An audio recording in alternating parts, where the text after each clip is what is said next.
Welcome to From the Spectrum podcast. This is a podcast about autism. It is my goal to explain what is autism. I plan to use a mixture of scientific literature, personal experience, and opinion. With opinion, I will explain why I feel the way I do and give examples. I will provide links to various references for each episode. For each episode, we will discuss various aspects of autism. Before we begin, a brief note on Leo Kanner and Hans Asperger's. Amazingly, Erwin Schrödinger, a Nobel winner for quantum physics, quantum biology, around the time that Kanner was discovering this autistic phenotype, Schrödinger explained about Kanner. He said, Kanner thought what nobody has yet thought about that which everybody sees. Erwin Schrödinger's work is at the core of what causes autism with the atomic molecular level of the cell. The living organism at the cellular level uses light to power their life. Or said differently, light gives life to cells and living organisms. 80 years later, this is all coming about in full circle, and one day, society will understand this. As soon as more people start to view autism and being able to discriminate autism the way Leo Kanner and Hans Asperger's, we have to include Asperger's because he was so critical with this understanding of autism, and piece it together with those quantum biologists such as Schrödinger and Bohr and Einstein, and how light creates life. For today's episode, we will discuss B.3, restricted, fixated interest that are blank in intensity or focus, such as strong attachment to or preoccupation with unusual objects. Not true. This is other people having conflict from something different than them, different from their belief. It offends them. And it finishes with excessively circumscribed or perseverative interest.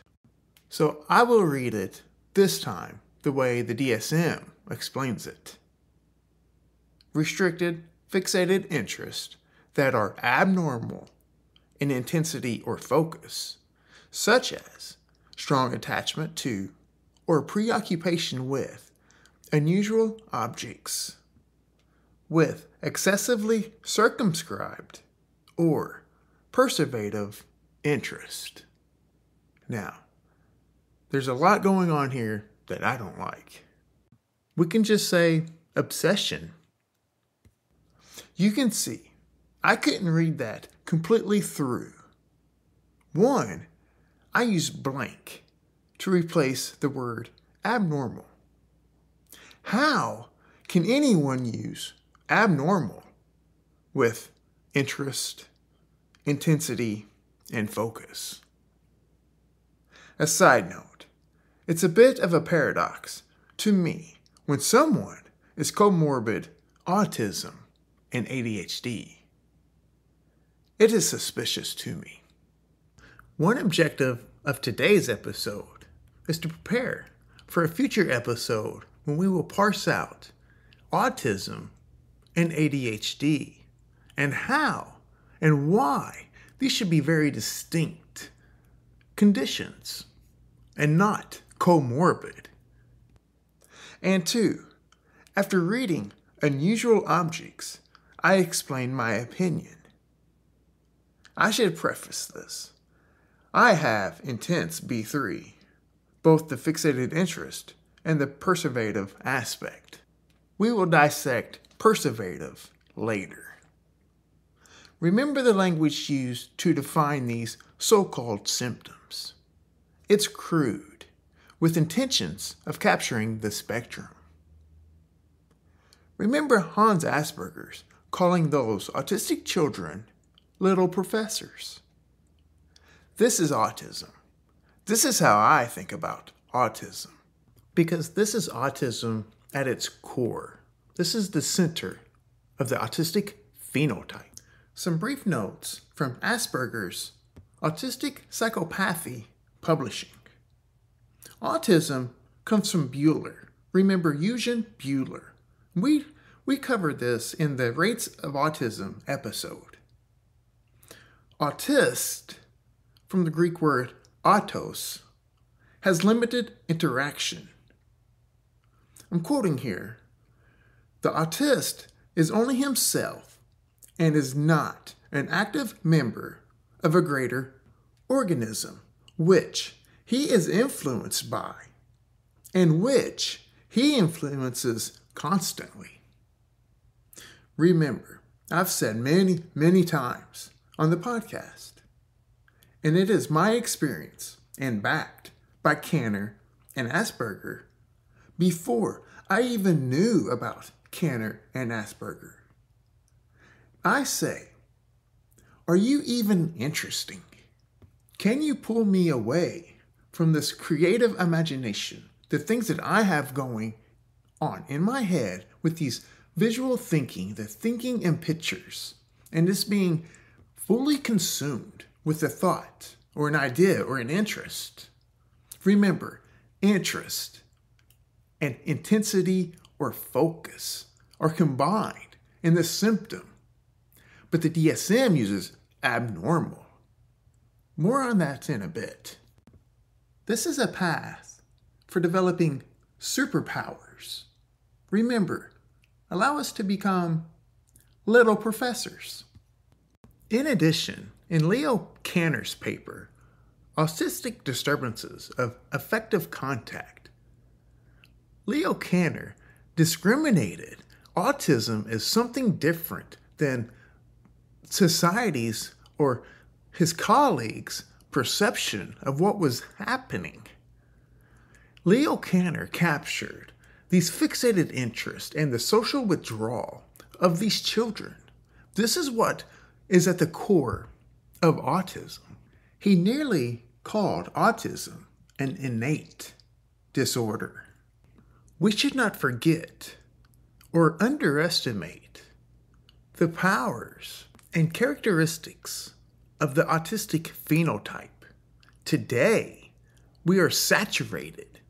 We are saturated with different views and different symptoms and conditions being lumped together and confusing. Okay, B.3 is a favorite for me. But remember, B.3 is one of my severe phenotypes.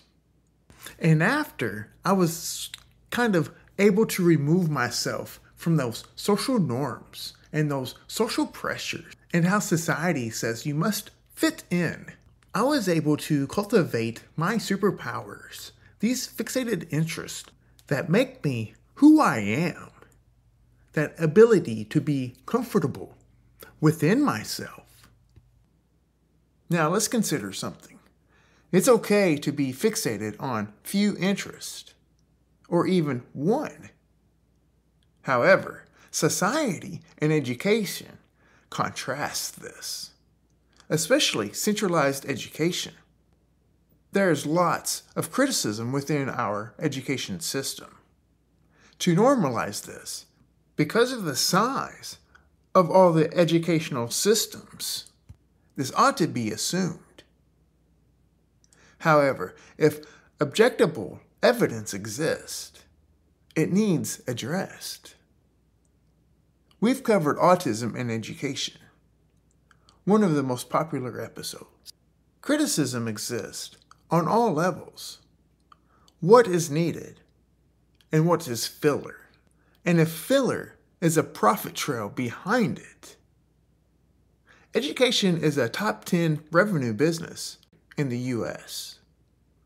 It is easy to find. Undergraduates claim a large portion of their coursework was not relevant or needed. There are an arbitrary amount of credit hours required, such as for a bachelor's degree.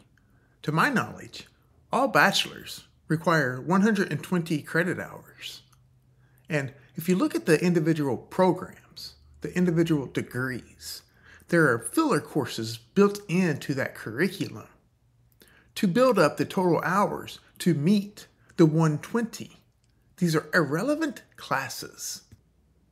This is true in medicine too. A different problem than the 120 required hours, but yet still a problem. It is easy to find various MDs say half or upwards to 98 to 99% is wrong with the School of Medicine. And the concern is, what are the implications to that? You can find the chief neurosurgery, he's a chief of neurosurgeon at UCSF, say, this is incalculable. We have no idea the implications because of this. Charles Sidney Burwell, in 1944, so after Rockefeller medicine, remember we've touched on Rockefeller medicine. So after this began, Burwell said, half of what we are going to teach you is wrong. The problem is we don't know which half. This is the motto of centralized medicine. Carnegie and Rockefeller changed the path of medicine. Also see the Flexner Report. Carnegie, Rockefeller, and Flexner predates Burwell's quote. And the many modern-day concerns by MDs. The status quo within our medicine, the medical field, hasn't worked. Remember the cause of autism episode when we discussed light and all of our biological functions that use light. Life is created using light, water, and magnetism, but medicine avoids especially the light aspect. And this status quo is lacking. It's not providing. Neither has the status quo of the educational system.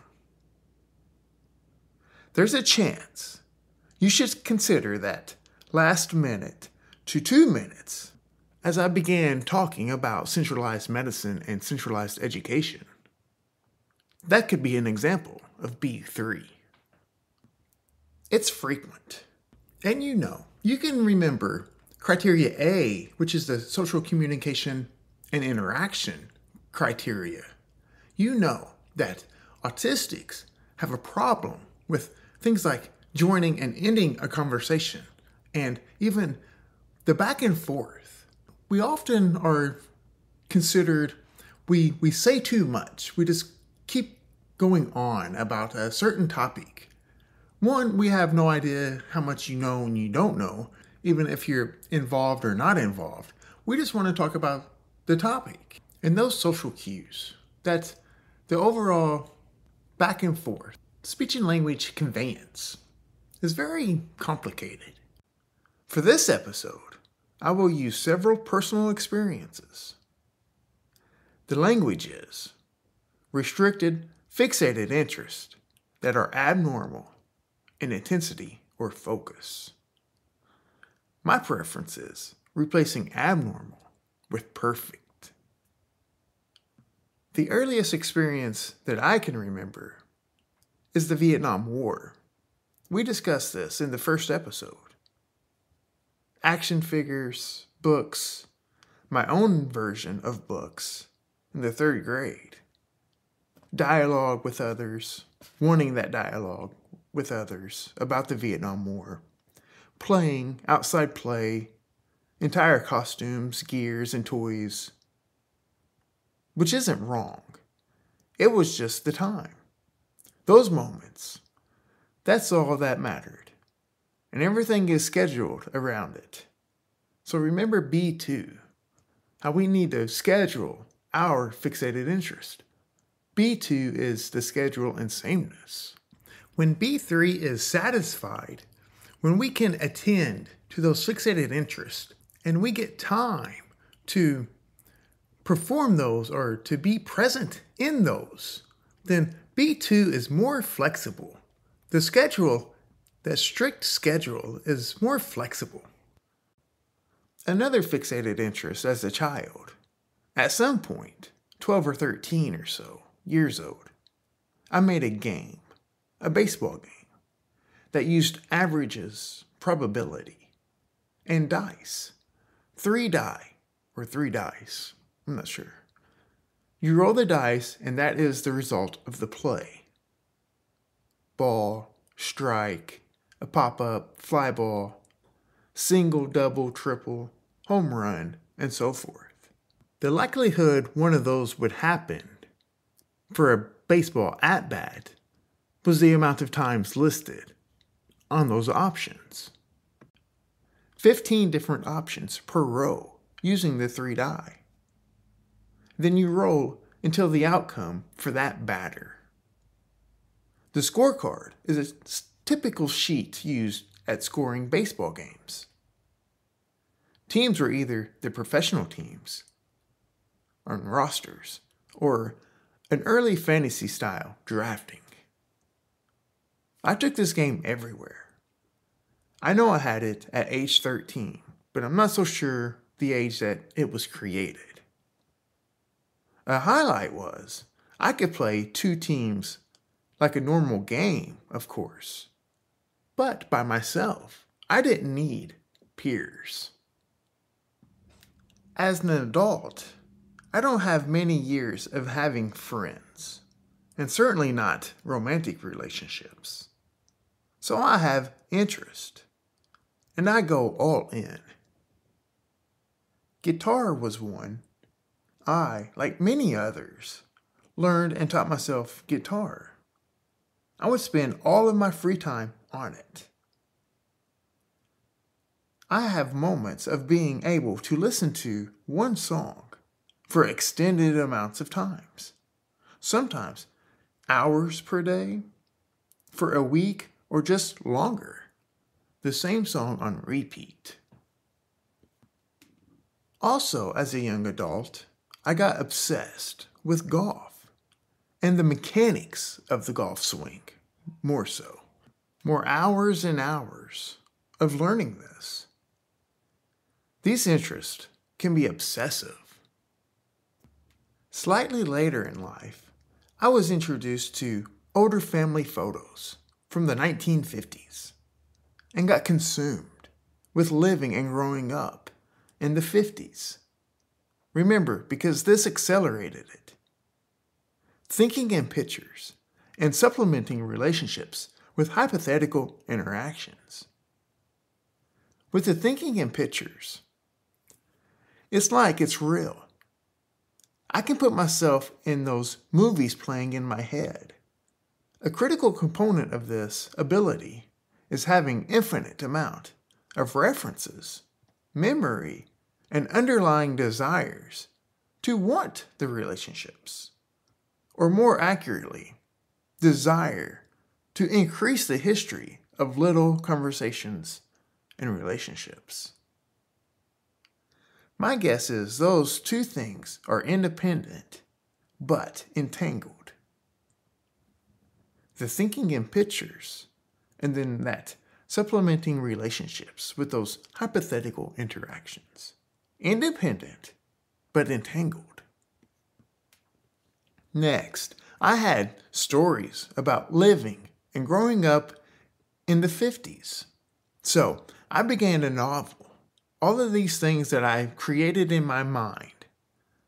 I created a novel based off of those, about a character growing up in a larger, or for the 50s, probably a typical size family. I based it on my lineage. This was an obsession. This was an example of when abnormal is acceptable. I realized that this moment was not healthy. The one or few relationships I had suffered.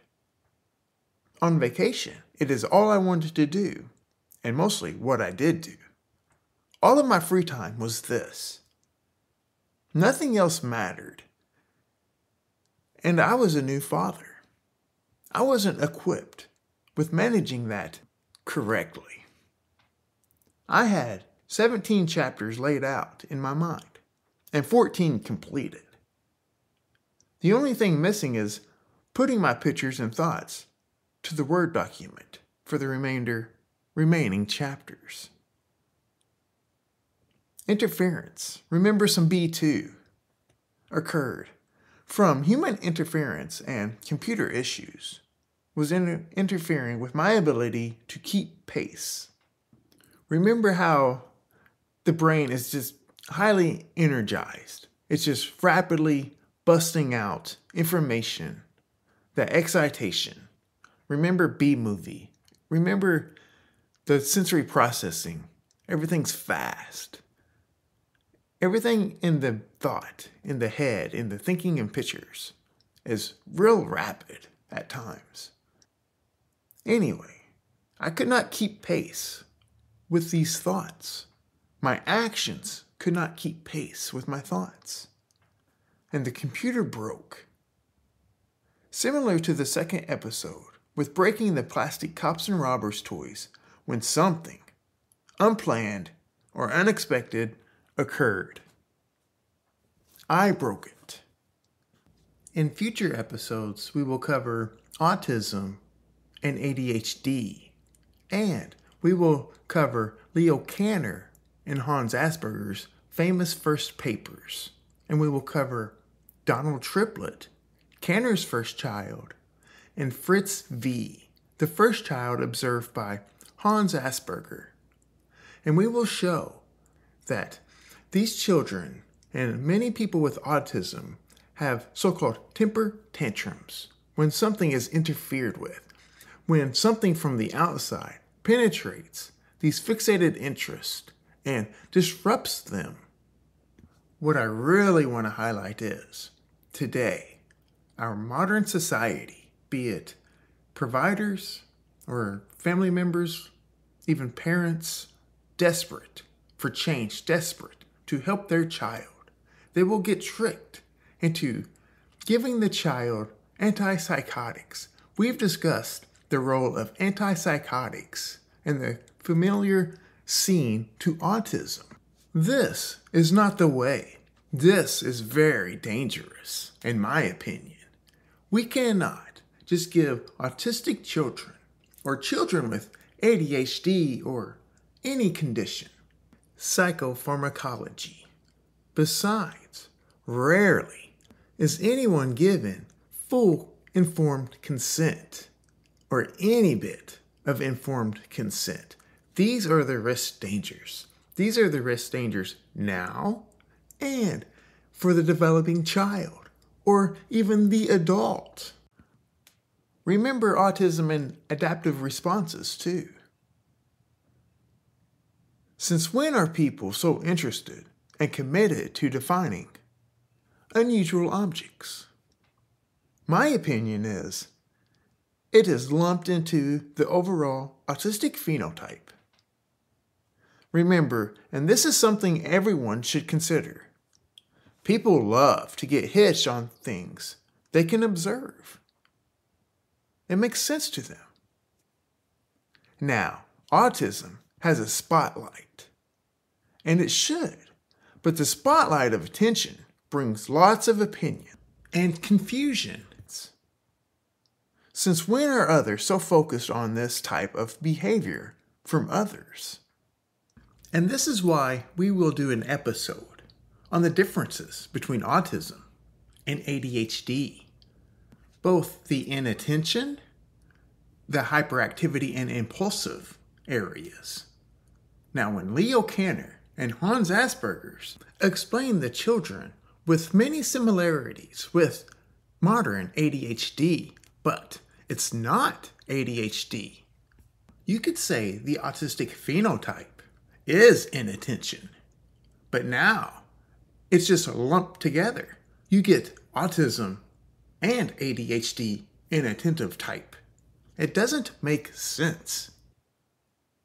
Zooming out to all, so not limited to autistics, but including autistics. So many people fail to find interest. They fail to pursue their passions and do things that they love to do, they want to do in life. And this happens too frequent in our society. I think this occurs in life. Now, consider everything that comes from that. Regrets, criticism, getting stuck, poor mood, poor effort, and poor attitude. I like to say, attitude and effort are mine, not yours. And this goes hand to hand with B.2 and B.3. This is what I'm going to do. I know how I'm going to do it. And you're not going to stop me. Because quite frankly, I don't need you. I don't need the other people. And it does not bother them. I'm not interfering with them. So why are you wanting to interfere with me? That's something that is constantly happening, especially in socialness, those social interactions or those environments that can offer this. Remember the comparison to the checkout lanes. Autistics are just like the self-checkout lane. Society has changed. Over the past 20 to 25 years, there are less manned checkout lanes and more self-checkout lanes. And people, the masses, not all, but the masses, just simply prefer the self-checkout lane now. They are used to it. And this is autism. From the moment we're born, we're just used to being within ourselves. We will just take care of it with no worries, no need for assistance, no interaction, self-satisfied. The very first words from Donald Triplett's letter, written by his father to Leo Kanner, is, Donald seems self-satisfied. And this was when Donald was 2 and 3 years old already. And remember all the conversations about neuroplasticity, becoming who we are and what we are. And that becomes preferred. The nervous system just likes to respond to it without working, without all that metabolic energy and demand.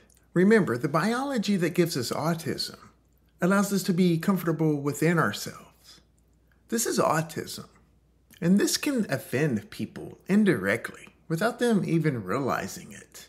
They must intervene. They must change that person, that autistic child or adult even.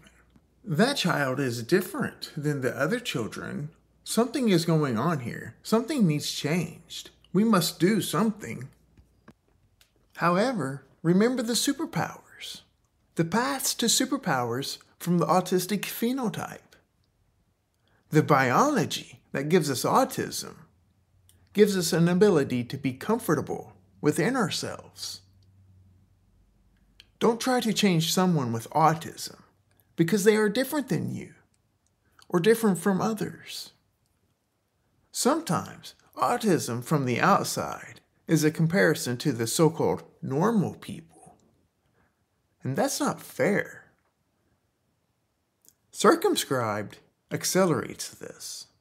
That limited or confined or restricted. Circumscribed means limited or confined or restricted. This is huge. Others say autistics have circumscribed interest.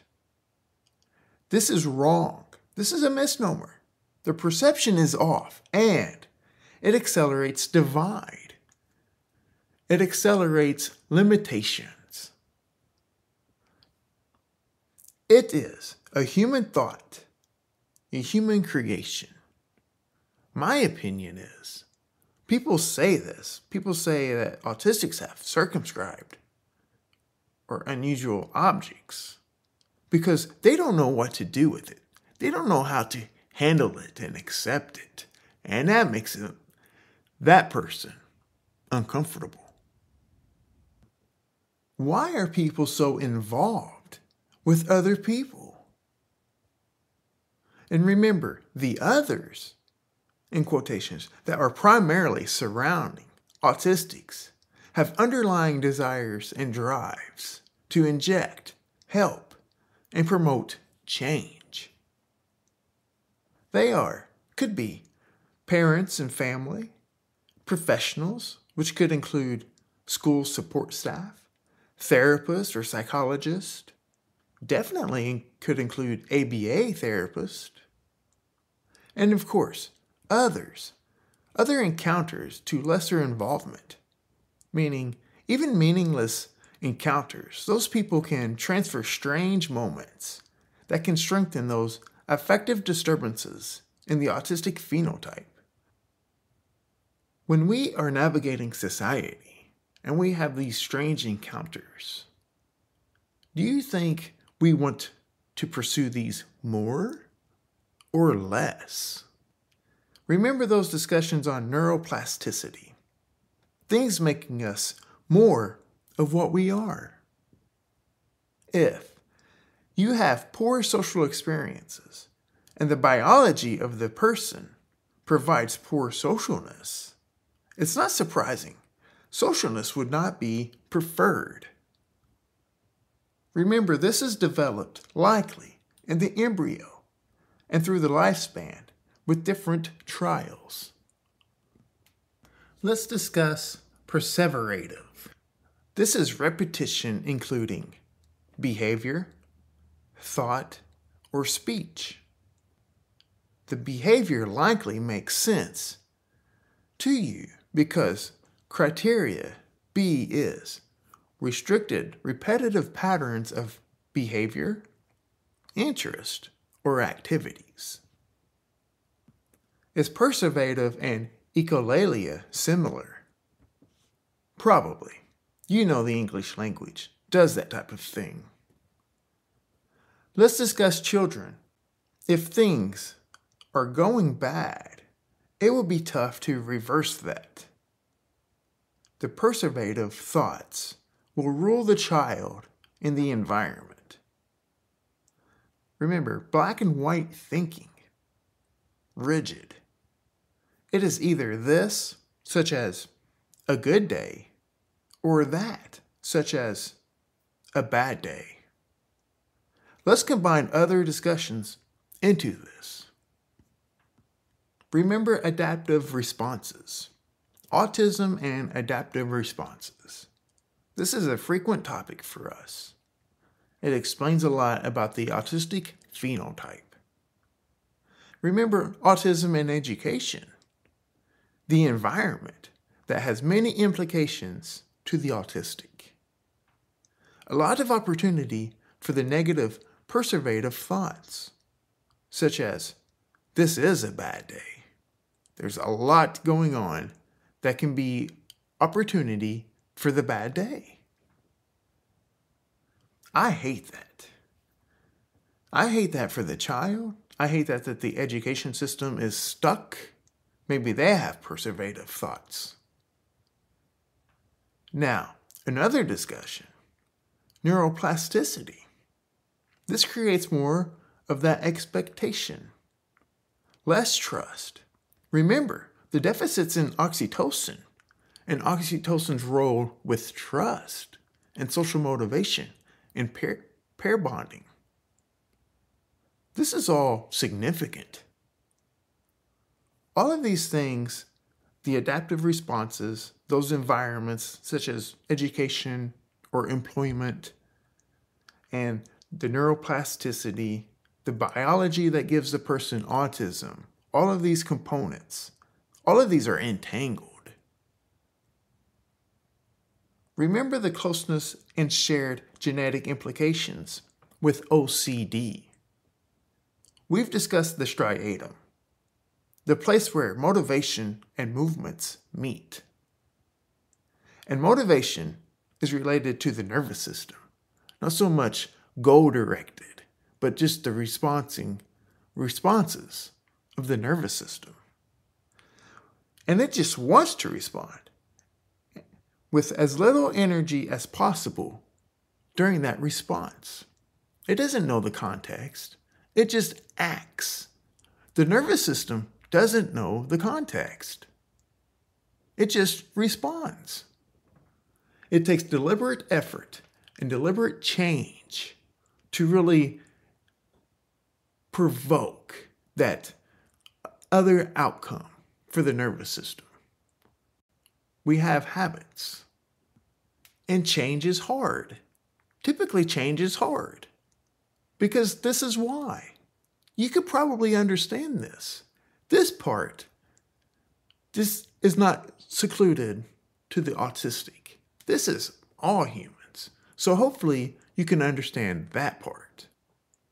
In my mid-30s, 35, 36 or so, I used B.3 for a superpower.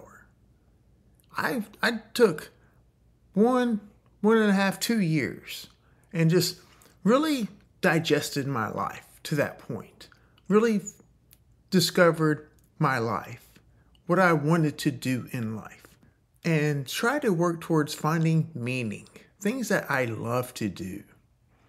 My childhood and adolescence and young 20s, even through the 20s, was very complicated. There was a lot of confusion there, a lot of unknown. Why I was the way I was, or why I was the way I am. But in my mid-30s, I really fixated on myself and wanted to discover some sort of meaning and potential. And this was huge.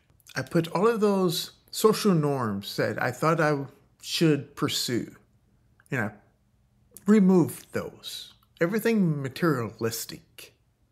And I just found things that I wanted to study to grow myself. And then I pursued those. Now remember, in autism and relationships, I don't have to balance that part of life. And this came directly after that last relationship, if you will. I was able to utilize my time and not be caught up in those social norms. And since then, I have really found relief and optimized my living. Directly after that, led into fixated on the Bible. I spent a few years just fixated on the Bible, the Old Testament and the New Testament. A part of that comes from, as an undergraduate, I pursued undergraduate at this age, late 30s. And it was a Christian university. So that was built into the curriculum. And I really dove into that, and it allowed me to uncover a lot of restrictions. And I was able to just understand life and meaning and not be caught up in what people think we should do or what people typically do. I've said that society is a trap, mostly mid-teens, late teens, and early 20s. Society is a trap there, whereby it forces you to make decisions and people get stuck after that decision is made. And it's hard to change. We talk about change all of the time. And the nervous system, it's hard to be uncomfortable. And our nervous system is just responding. But this was a wonderful first step. There is a lot to learn from the Bible about how we should actually live. Some more recent examples of B.3 is I like to study dog breeds. I like to browse different dog breeds and learn about their personality and some of their history. And this is also true with types of snakes recently. Recently, I've been studying how to identify snakes, and most of these come from this type of snakes within my surrounding area, within around 5 hours.